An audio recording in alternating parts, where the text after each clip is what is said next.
we are back with the Coldwell team, and we are bringing you education via Zoom this year with different point of views from the professionals in the market.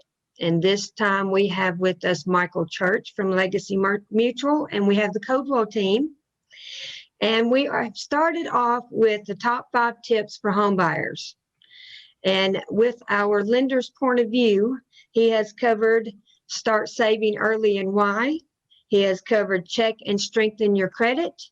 And he has covered mortgage options. Today, we're going to cover behind the scenes of the lending process. Michael, can you get us started on what in the world takes so long? I get that question a lot. So it doesn't really take that long. It's 30 days usually from contract to close most of the time, unless it's one of those, USDA loans that gets shipped off somewhere else to get underwritten. But, there's a lot of verification stuff that has to happen in the background on your file before it can actually close. We have to get your verifications of employment to make sure that you're still employed and that your income is what you say it is.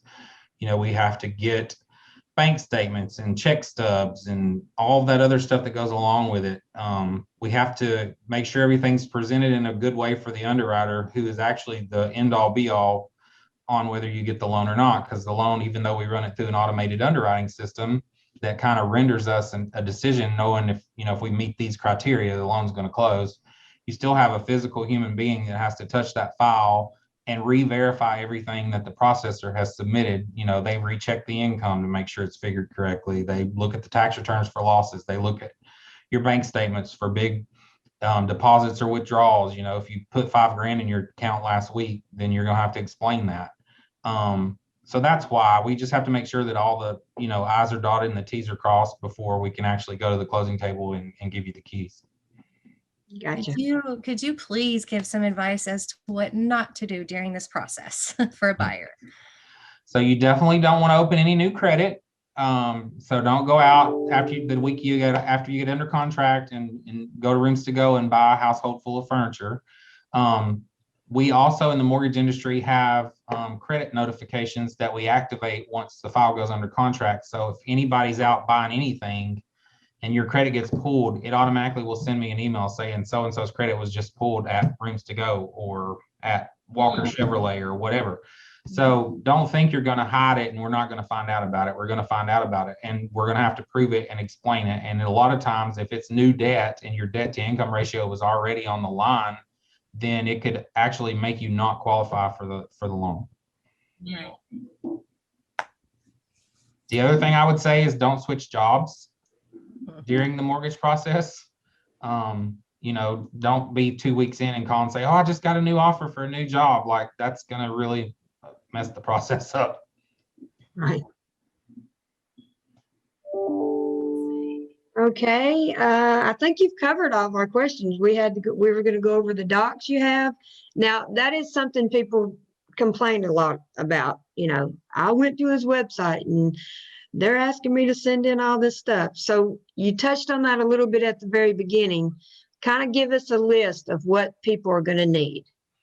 So we do things a little bit different at our company just because if I send out a pre-approval letter and I have a realtor put that client in their car, I want to make sure 100% that that's a loan that we can close and get to the closing table. Because I know you guys have had this happen over the years where you get a client, you think they're pre-approved, you put them in the car, you go out and do all this work, you get them under contract only to find out that they weren't really pre-approved, they were pre-qualified, which means they basically took their income at what they told them it was, they pulled their credit and they said, based on what you've told us, you should qualify for this loan. Well, the reality is most of the time you'd be surprised how many people don't even know how much they make, for one thing.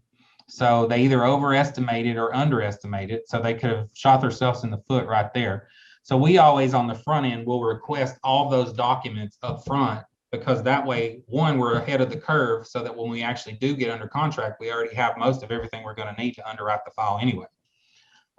So we like to verify all that up front to make sure, that somebody doesn't have $500 a month in child support that they forgot to tell us about that we would have to count their debt ratio, or, they're paying a lease through Nissan that they forgot to tell us was on their pay stub. So that's why we do it that way. So that way it's a rock solid deal when you guys are out showing them houses. Great. Okay, well, there you So have I it, was a just little bit curious more how- education. What, Megan?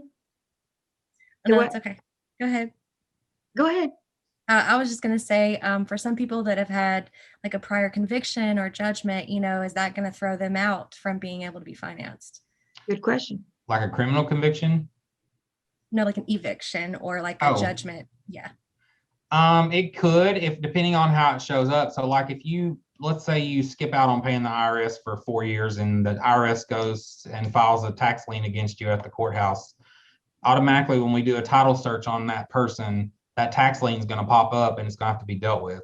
Same thing with any kind of other like judgments or anything like that. That stuff gets recorded at the courthouse and it follows you as the borrower, not the property. So thinking you're going to sweep that stuff under the rug and not have to deal with it, it's going to come up. So, I would suggest if you have any of that old stuff, try to settle that stuff and get it paid off. Most companies, if it's a collection, half the time they've wrote that debt off on their books. So they're not banking on getting any money for it anyway. And usually they sell that debt for pennies on the dollar to these collection agencies that will go out and try to actually collect some money on it.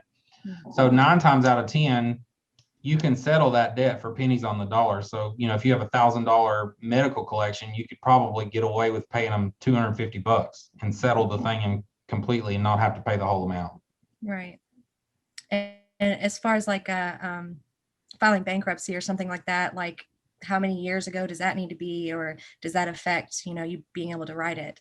So bankruptcy, typically the rule of thumb is bankruptcy is not the worst thing in the world. It is if you mess up after bankruptcy. So bankruptcy is your get out of jail free card. So once you do that, if you're perfect after that, you're fine. It's the people that are habitual violators that go out and file bankruptcy and then mess their credit up again after bankruptcy are the ones that get into trouble. But typically rule of thumb is 24 months after your date of your actual discharge, you can get a new mortgage. Okay. Well, this has all been really enlightening. Thank you, Michael. See You're you next welcome. time. All right. Thank you.